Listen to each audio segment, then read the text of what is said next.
नमस्कार, आप देख रहे हैं हर खबर। मैं हूं आपके साथ जागृति। रुक करते हैं खबरों का। आज चंडीगढ़ में सीएम मनोहर लाल ने अखंड भारत यात्रा को हरी झंडी दिखाई। वहीं सीएम मनोहर लाल ने प्रेस कॉन्फ्रेंस कर कहा कि इंडियन मीडिया सेंटर की तरफ से ये यात्रा करवाई जा रही है, जिसमें 131 बेटियों ने हिस्सा लिया है। साथ ही कहा कि यात्रा के जरिए समाज जागरण का संदेश दिया जाता है। इसके अलावा सीएम मनोहर लाल ने कहा कि 18 अप्रैल को सोनीपत में अखंड भारत यात्रा समाप्त होगी। चंडीगढ़ में सीएम मनोहर लाल ने अखंड भारत यात्रा को हरी झंडी दिखाई। वहीं सीएम मनोहर लाल ने प्रेस कॉन्फ्रेंस कर कहा कि इंडियन मीडिया सेंटर की तरफ से ये यात्रा करवाई जा रही है और इस यात्रा में 131 बेटियां हिस्सा ले रही है। साथ ही आपको ये भी बता दें कि इस यात्रा के जरिए समाज जागरण का संदेश दिया जाता है। इसके अलावा सीएम मनोहर लाल ने कहा कि 18 अप्रैल को सोनीपत में अखंड भारत यात्रा समाप्त होगी।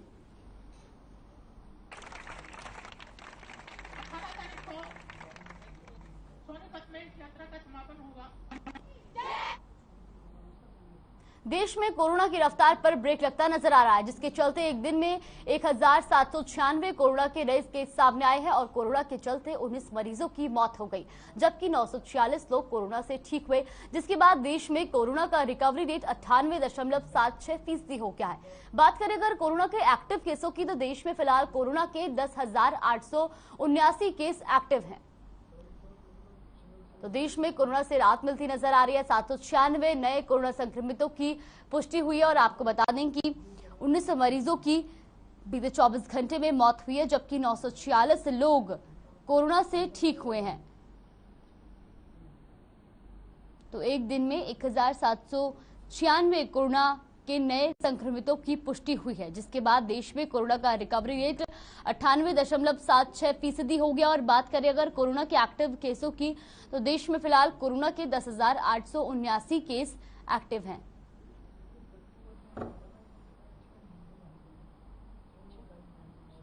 अगर बात करें हरियाणा के, तो हरियाणा में भी हर रोज कोरोना के मामलों में कमी नजर आ रही है, जिसके चलते प्रदेश में एक दिन में कोरोना के 54 नए मामले सामने आए, जबकि एक दिन में प्रदेश में कोरोना के चलते किसी शख्स की मौत नहीं हुई और 56 लोगों ने कोरोना को मात दी है, जिसके चलते कोरोना का रिकवरी रेट 98.88% पहुंच गया। और वही गुरुग्राम में कोरोना के 46 नए संक्रमित आए हैं, जबकि फरीदाबाद में 5, सोनीपत में 1, करनाल में, फतेहाबाद में भी कोरोना का एक केस मिला है। तो प्रदेश में भी अब कोरोना काबू में नजर आ रहा है। एक दिन में कोरोना के 54 नए संक्रमितों की पुष्टि हुई है, जबकि 56 लोगों ने कोरोना को मात दी है। वहीं अगर बात करें प्रदेश में कोरोना के रिकवरी रेट की, तो प्रदेश में कोरोना का रिकवरी रेट भी अब 98.88% के पार पहुंच गया और बीते 24 घंटे में किसी भी शख्स की कोरोना के चलते मौत नहीं हुई है।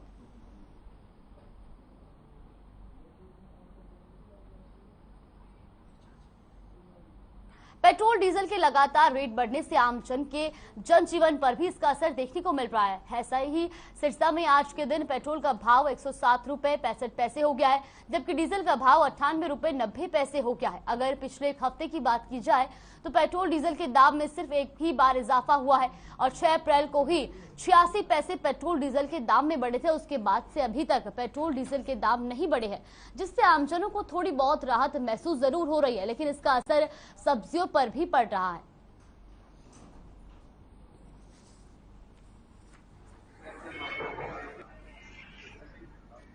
तीस पैसे कम रह गया। महंगा सामान है, ग्राहक नींबू मांगता है, नींबू दे नहीं पाते, क्या करें। महंगाई के कारण अगले वो कहते हैं कि नहीं यार नींबू नहीं दोगे तो हम नहीं खाएंगे। अगला इस चीज़ को धोप दे के खड़ा होकर चला जाता है तो भैया क्या करें। किराया महंगा है, बिजली महंगी, सब कुछ महंगा हो गया, क्या करें। महंगाई की मार, मुलाजिमों की तनख्वाहों की मार, सारा बीच में चलता है। पेट्रोल का तो ये है, पेट्रोल वाले को। हमारी सब्जी का तो एक ही भाव होता है कि ज़्यादा सब्जी आ गई तो भाव कम हो गए और कम आ गई तो तेज हो गए। और इस प्रकार से सब्जी गर्मियों में कम हो ही जाती है, इसलिए भाव बढ़े हुए। और जब गाड़ियों में पेट्रोल बढ़ गया तो किराया। राज्यसभा सांसद दीपेंद्र हुड्डा सोनीपत पहुंचे, जहां उन्होंने कांग्रेस नेता अनिल गुप्ता उर्फ सीटू के निधन पर शोक व्यक्त किया। बता दें कि दीपेंद्र हुड्डा एक कार्यक्रम में शामिल होने के लिए सोनीपत पहुंचे थे।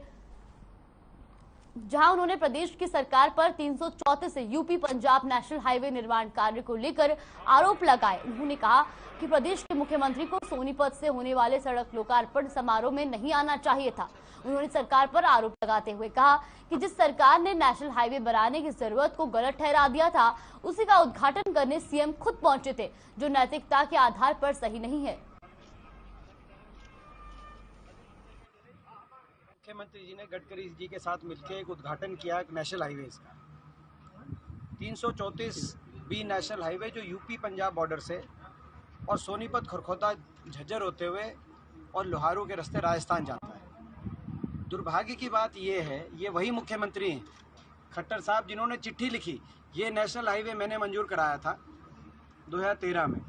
उसके बाद ठंडे बस्ते में चला गया। जब मैंने दोबारा से प्रयास किया 2016-17 में काम शुरू कराने के लिए, ये उन्होंने चिट्ठी लिखी और ये कहा कि इसको डिनोटिफाई किया जाए। मतलब ये नहीं कि भाई कोई नया काम कराओ, नेशनल हाईवे जो मंजूर करा दिया उस पर काम शुरू हो रहा था, काम शुरू होने के टेंडर होने के समय चिट्ठी लिख के कहा इसको डिनोटिफाई कराएं। ये सोचते इन लोग। तो मैं समझता हूँ कि नैतिकता के आधार पर, हालांकि गडकरी जी ने जब हम गए हमने पूरी पैरवी करी, वो भी इन्हीं के दल से हैं, उन्होंने इनकी मुख्यमंत्री जी की बात नहीं मानी। तो मैं समझता हूं कि मुख्यमंत्री जी को कम से कम खट्टर साहब को इस उद्घाटन में नहीं आना चाहिए था, इस उद्घाटन से दूर करना चाहिए था। ये मैं चिट्ठी आज सोनीपत के प्रेस वालों के साथ सार्वजनिक करना चाहता हूं। आप लोग इस बात को रखें लोगों के सामने। उनको नैतिकता के आधार पर आना ही नहीं चाहिए था उद्घाटन पे। भाई पीछे कर ले नहीं।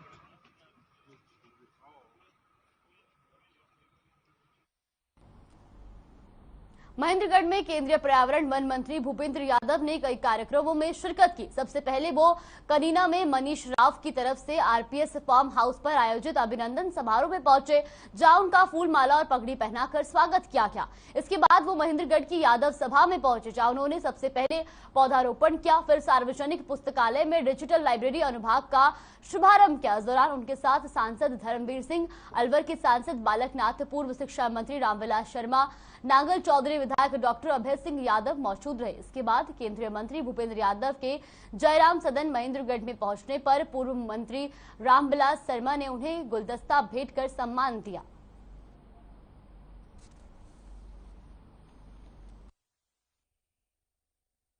एक लंबे समय से महेंद्रगढ़ आना बाकी रह रहा था। संयोग ऐसा था कि स्वामी शरणानंद जी का आज प्रथम पुण्यतिथि थी और एक लंबे समय से यहाँ डिजिटल लाइब्रेरी की बात भी चल रही थी, बार की बात भी चल रही थी और सबसे बड़ी बात है कि माननीय रामविलास जी का आशीर्वाद भी लेना था, इसलिए मैं महेंद्रगढ़ आया। सर, जिस प्रकार से आज कहा जा रहा है कांग्रेस पार्टी के शैलजा को इस्तीफा दे दिया है और दूसरे को दीपेंद्र हुड्डा को अध्यक्ष बनाने की बात की जा रही है।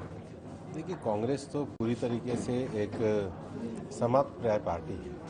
लोगों ने कांग्रेस को रिजेक्ट कर दिया क्योंकि देश की राजनीति में जो सबसे बड़ी लड़ाई है ये डेमोक्रेसी बनाम डायनेस्टी की है। तो डायनेस्टी जब तक नहीं बदलेगी, कांग्रेस में कुछ भी कर लें कोई सुधार नहीं होने वाला। आज भारत सरकार के मंत्री श्री भूपेंद्र सिंह यादव मेरे निवास पर आए थे। भूपेंद्र सिंह यादव हमारी पार्टी के राष्ट्रीय नेता हैं और श्रीमान नरेंद्र भाई मोदी के मंत्रिमंडल के बहुत यशस्वी मंत्री हैं। आज वो अपने मुखारबिंद से बोला यहाँ पर कांग्रेस तो आने वाले 2024 में कांग्रेस मुक्त भारत होगा। वही खबर चंडीगढ़ से, जहां शिक्षा मंत्री कंवरपाल गुर्जर ने कई मामलों पर अपनी खुलकर राय रखी। शिक्षा मंत्री कंवरपाल गुर्जर ने कहा कि एनसीईआरटी की किताबों को लेकर अगर कोई शिकायत आती है तो उस पर ठोस कार्रवाई की जाएगी। साथ ही शिक्षा मंत्री ने स्कूलों की बढ़ी हुई फीस पर भी एक्शन लेते हुए कहा कि कोरोना काल के बाद जब स्कूल खुले तो स्कूल ने काफी फीस बढ़ाई, जिस पर लगाम लगाने के लिए हम हर संभव प्रयास कर रहे हैं। हमारा उद्देश्य है कि किसी को भी कोई परेशानी ना हो। साथ ही शिक्षा मंत्री ने कहा कि 134 के खत्म होने से अभिभावकों को लाभ हुआ है। तो एक रूटीन वर्क है, जैसे अपना स्कूल तो साल के साल चलता ही है और पूरी तैयारी है उसी प्रकार से। हाँ, ये एक दौर आया कोरोना का, इसमें निश्चित तौर से शिक्षा बहुत प्रभावित हुई, तो उसकी वजह से ये मेरा ख्याल का आपका सवाल है कि तैयारी किस प्रकार की, क्योंकि उसके बाद इस प्रकार के सवाल आते थे। लेकिन हमारी पूरी तैयारी है। जहाँ टेबलेट की बात आपने कही, टेबलेट हमारे पास आने शुरू हो गए और काफी बड़ी संख्या में हमारे पास पहुंच भी रहे हैं। डाइट में उनको रखा गया है और जल्दी उनका वितरण हम शुरू करेंगे। देखिए, कोरोना काल के बाद जब स्कूल खुले तो कुछ स्कूलों ने अपनी फीसें काफी बढ़ाई थी और अभिभावकों ने हमारे पास कंप्लेंट की थी कि कुछ स्कूलों ने ज्यादा फीसें बढ़ाई है। उसी के बाद हम एक नियम लेके आए थे और हम नियम के तहत हमने ये किया था कि कोई भी स्कूल 5% से ज्यादा फीस नहीं बढ़ा सकेगा। और अभी तक जो फार्म 6 है वो 5705 जो स्कूल है उनमें फार्म भर दिया, ये लगभग 60% है। लेकिन फीस वही स्कूल बढ़ा सकेंगे जो फार्म 6 भरेंगे और उनकी जो डेट थी वो 31 मार्च लास्ट डेट थी। तो जिन स्कूलों ने फार्म नहीं भरा उनको फीस बढ़ानी। हरियाणा के कृषि मंत्री जेपी दलाल ने करनाल के अनाज मंडी में अधिकारियों की बैठक ली। इसके बाद प्रेस वार्ता कर आप और कांग्रेस पार्टी पर जमकर निशाना साधा। वही कृषि कानून पर सरकार का पक्ष रखा। कृषि कानून पर मंत्री जेपी दलाल ने कहा कि नेशनल रिपोर्ट के माध्यम से किसानों की आय 27 रुपए है। इसे बढ़ाने के लिए हम लगातार कोशिश कर रहे हैं। 2022 तक किसानों की आय डबल करने का जवाब बोले कि बहस की बात नहीं है। वही तूड़ी का भाव 10 से 12 रुपए किलो चल रहा है। इस बार मंडी में प्राइवेट भी खरीद हो रही है।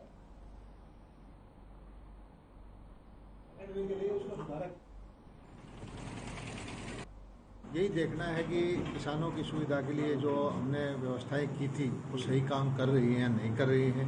किसानों को कोई दिक्कत तो नहीं है। हमारे आढ़ती भाइयों को, व्यापारी भाइयों को दिक्कत, कोई लेबर की कैंटीन चल रही है नहीं चल रही है, पानी की व्यवस्था है नहीं या नहीं है, लिफ्टिंग का, और हर मंडी में जो पेमेंट जो हमने हमारी टारगेट है कि 72 घंटे में दें, वो चल रही है कि नहीं चल रही है। और ये सारी व्यवस्थाएं हम कोशिश कर रहे हैं कि धीरे धीरे बिल्कुल परफेक्ट हो जाएं, जैसी सरकार चाहे वैसे ही चलने लग जाए और हर साल इसमें हम बेहतरी कर रहे हैं।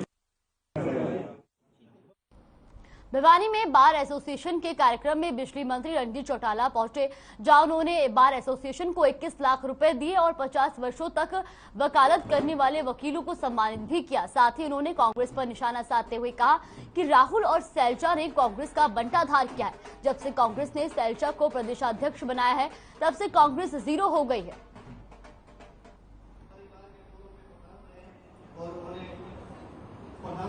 प्राइम मिनिस्टर मनमोहन सिंह जी की फाइल वो आपके अहमद पटेल निकलवा रहे हैं। फैसले सोनिया गांधी, प्रियंका गांधी और राहुल गांधी घर में बैठ के कर रहे हैं, तो कांग्रेस बंटाधार होगी। सैलजा ने जब से कांग्रेस संभाली जीरो हो गई, कांग्रेस खत्म हो रही है, कांग्रेस कहीं है ही नहीं। सर, आपने बयान दिया था आम आदमी पार्टी के जो विधायक है पंजाब में, उसकी काफी आलोचना हुई है, क्या आप स्टैंड करते हैं उस बयान पे? नहीं, मैं बिल्कुल स्टैंड करता हूँ। मैंने ये कहा था कि 90% लोग जो है वो फर्स्ट टाइमर है, एक्सपीरियंस होना चाहिए। अगर नर्स सेलेक्ट होती है तो उसे 1 साल ट्रेनिंग दी जाती है, फिर वो जाके ड्यूटी ज्वाइन करती है। अगर पुलिस में भर्ती होता है तो उसे मधुबन में या फिलौर में, क्योंकि पंजाब का स्टेशन फिलौर है, उसे 1 साल 1.5 साल उसे ट्रेनिंग देके फिर उसे पुलिस की यूनिफॉर्म दी जाती है। 200 करोड़ के नगर निगम घोटाले पर एक बार फिर से एनआईटी फरीदाबाद के विधायक नीरज शर्मा ने बयान दिया है। उन्होंने कहा कि 200 करोड़ के नगर निगम घोटाले मामले में सतबीरा के खिलाफ बेहद मामूली धाराओं में मुकदमा दर्ज करके सरकार केवल लीपापोती कर रही है और बड़े अधिकारियों को बचाया जा रहा है। साथ ही कहा कि इन घोटालों के कारण ही आज नगर निगम के पास कर्मचारियों को देने के लिए पैसे नहीं है।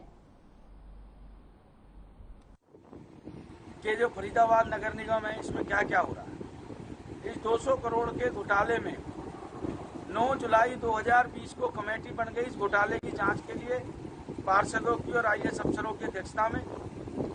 और बड़े दुख के साथ कहना पड़ रहा है, कमेटी बनने के 1 महीने बाद 6 अगस्त को तकरीबन 22 करोड़ की पेमेंट कर दी, जिसमें 6 अगस्त 2020 को 7 करोड़ 70 लाख और 7 करोड़ 43 लाख कुछ रुपए की एक ही टाइम में पेमेंट हुई है 2 नगर निगम के खातों के साथ।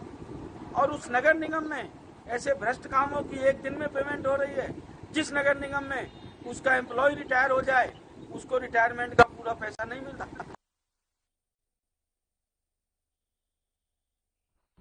खबर चंडीगढ़ से, जहां हरियाणा के मुख्य सचिव संजीव कौशल की अध्यक्षता में 20वीं राज्य शीर्ष समिति की बैठक हुई। इस बैठक के दौरान पुलिस को और अधिक प्रभावशाली बनाने के उद्देश्य से हरियाणा सरकार ने crime and criminals tracking network system को अपग्रेड करने का निर्णय लिया। साथ ही बैठक में मुख्य सचिव ने crime and criminals tracking network system को अपग्रेड करने के लिए मंजूरी दी। इस दौरान गृह विभाग के अतिरिक्त मुख्य सचिव राजीव अरोड़ा, हरियाणा के पुलिस महानिदेशक पीके अग्रवाल भी मौजूद रहे। बैठक में बताया गया कि हरियाणा पुलिस को 100% अंकों के साथ देश भर में प्रगति डैशबोर्ड रैंकिंग में प्रथम स्थान प्राप्त हुआ है।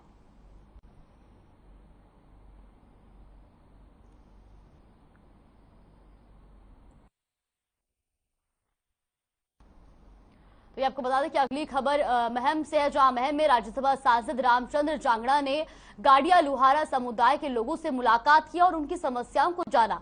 इस दौरान रामचंद्र जांगड़ा ने कहा कि प्रधानमंत्री नरेंद्र मोदी का सपना है कि 2022 तक हर सिर पर पक्की छत हो, इसलिए जल्द ही सभी को पक्की छत मुहैया कराई जाएगी। वहीं जांगड़ा ने बताया कि 3 राज्यों के सांसद प्रधानमंत्री से मिले थे और महम के गाड़िया लुहारों को जल्द ही सिर पर पक्की छत के तहत पक्के मकान दिए जाएंगे।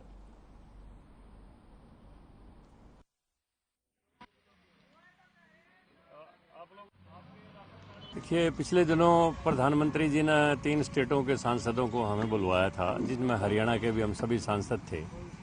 और प्रधानमंत्री नरेंद्र मोदी जी का ये निर्देश था सभी को कि हम 8 तारीख से लेके और 23 तारीख तक 15 दिन एक सामाजिक न्याय पखवाड़ा मनाएं और इसके लिए गरीब आदमियों के बीच में जाएं और बीच में जाके बैठ के उनके पास जाके उनकी एक एक समस्या के बारे में सुन के नोट करके उनके समाधान के लिए उसके लिए कार्रवाई करें।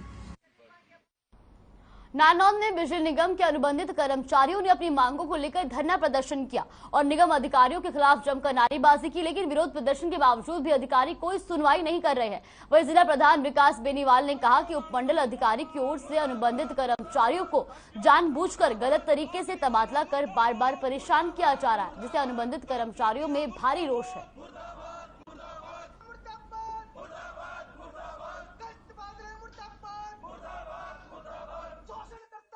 एक तो जो गलत तबादला हमारे कर्मचारी का किया है वो कैंसिल किया जाए, उसके साथ आगे से भी भविष्य में किसी अनुबंधित कर्मचारी का तबादला किसी गलत मंशा से, द्वेष भावना से या प्रताड़ित करने की भावना से अधिकारी द्वारा ना किया जाए। तो आगे क्या रहेगा? हाँ, बोलो जी। 2 दिन हमने गेट मीटिंग के माध्यम से विरोध प्रदर्शन किया है, उसके बाद आज धरने में ये प्रदर्शन तब्दील किया है और आगे भी आंदोलन तेज होगा जब तक उपमंडल अधिकारी हमारी बातों को नहीं सुनते।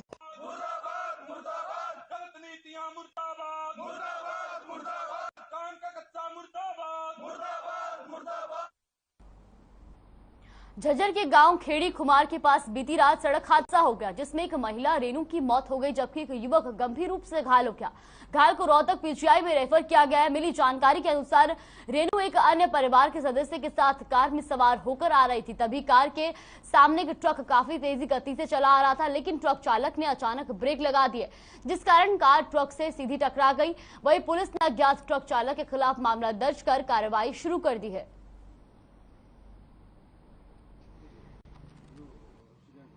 मामला रात को करीब 12:30 बजे के आसपास हमारे को सूचना मिली थी कि गांव खेड़ी कुमार में एक्सीडेंट हुआ है कार का। जो मौके पे पहुंचे, मौके पर इंजर्ड तो हॉस्पिटल जा चुके थे। उसके बाद झज्जर हॉस्पिटल आए, जहाँ से इसका रेनू वाइफ हो विजेंद्र छुच्छवास की रहने वाली है, ये बरो डेड हो गई थी और इसके साथ एक और लड़का था, वो रेफर पीजीआई रोहतक कर दिया था। सोनीपत के पश्चिमी यमुना नहर से पुलिस ने लापता हुए अनिल गुप्ता का शव बरामद कर लिया है। बता दें कि कांग्रेस कार्यकर्ता अनिल गुप्ता पश्चिमी यमुना लिंग नहर में हवन अवशेष प्रभावित करने गए थे, जिसके बाद से ही वह लापता थे। उनके नहर में गिरने की आशंका जताई जा रही थी। पुलिस ने शव भी छानबीन के दौरान पश्चिमी यमुना नगर से निकाला। शव पर चोट के निशान पाए गए, जिसके बाद मृतकों को परिजनों ने हत्या की आशंका जताई है।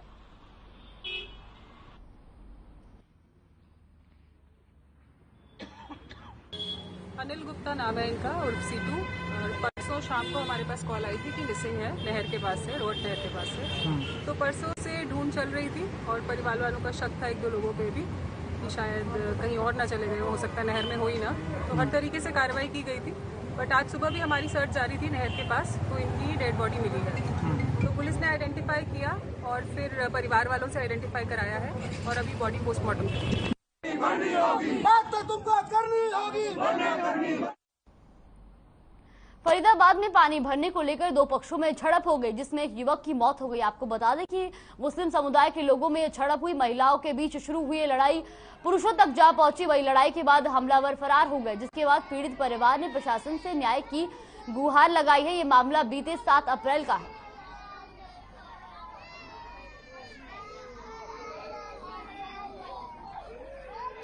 तो फरीदाबाद का ये पूरा मामला बताया जा रहा है, जहां पानी भरने को लेकर दो पक्षों में झड़प हो गई, जिसमें एक युवक की मौत हो गई है। तो ये आपको बता दें कि मुस्लिम समुदाय के लोगों में ये झड़प हुई और महिलाओं के बीच शुरू हुई लड़ाई पुरुषों तक जा पहुंची, जिसके बाद एक युवक की इस झड़प के दौरान मौत हो गई।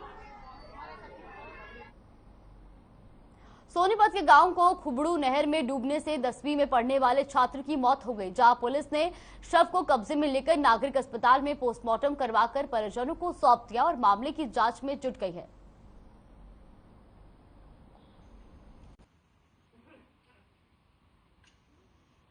ये सूचना मिली थी कि एक लड़का अपना 3-4 लड़का नहाने के लिए नहर में आए हैं, जिनमें से एक लड़का अंदर चले गया नहाने के लिए, जिसको तैरना नहीं आता था। जो पानी में डूबे, जो बच्चे थे बाहर नहा रहे थे, उन्होंने शोर मचाया, वही डूब गया। तो वहाँ कोई नहीं आया था। इतने किसी बाहर से बुलाए ट्रैक्टर वाले को या दुकानदार को, इतने वो डूब चुका था।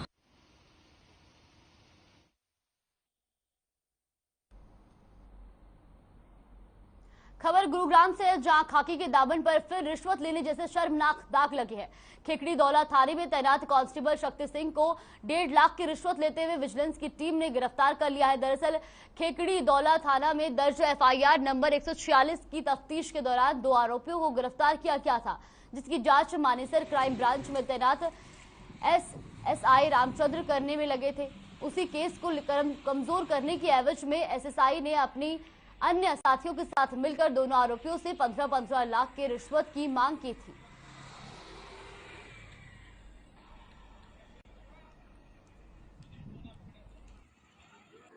जो खिड़की दौला का मामला है, एक खिड़की दौला में पहले एक मुकदमा दर्ज हुआ था, जिसमें क्या था, फर्जी तरीके से स्कोडा रैपिड गाड़ी थी, उसकी फाइनेंस की होते हुए भी उसकी NOC फर्जी तैयार की गई और उसके आधार पर SDM ऑफिस से मिलीभगत करके उसको गाड़ी का रजिस्ट्रेशन चेंज करवाया गया। इस संबंध में मुकदमा नंबर दर्ज हुआ था खिड़की दौला में 2 अप्रैल को 2022 को। इसमें जो मुलजिम थे कुलदीप और विनीत, इनको अरेस्ट कर लिया गया था।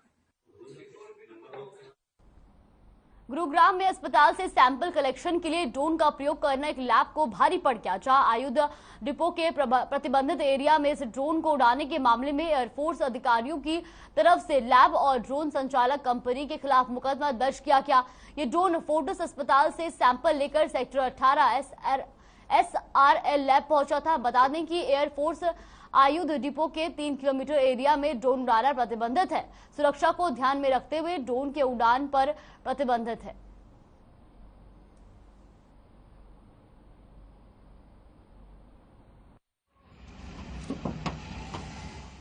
ये एयरफोर्स अथॉरिटी ने शिकायत की थी कि उनके जो 3 किलोमीटर का प्रतिबंधित एरिया है, उसमें ड्रोन उड़ाया जा रहा है, जिससे वहाँ सुरक्षा को खतरा है। जिसके संबंध में हमने केस रजिस्टर करके सेक्टर 18 पुलिस स्टेशन में और उसकी इन्वेस्टिगेशन की। इन्वेस्टिगेशन के दौरान एक आदित्य कुल श्रेष्ठ नाम के व्यक्ति को गिरफ्तार किया गया, जिसे ड्रोन बरामद भी किया गया है, जो नो फ्लाइंग जोन में उड़ाया जा रहा था। उनके पास ना कोई अनुमति थी, ना कोई NOC थी, इसलिए हमने उनके फिलहाल के लिए खास खबरों में बस इतना ही। बने रहिए हमारे साथ। नमस्कार।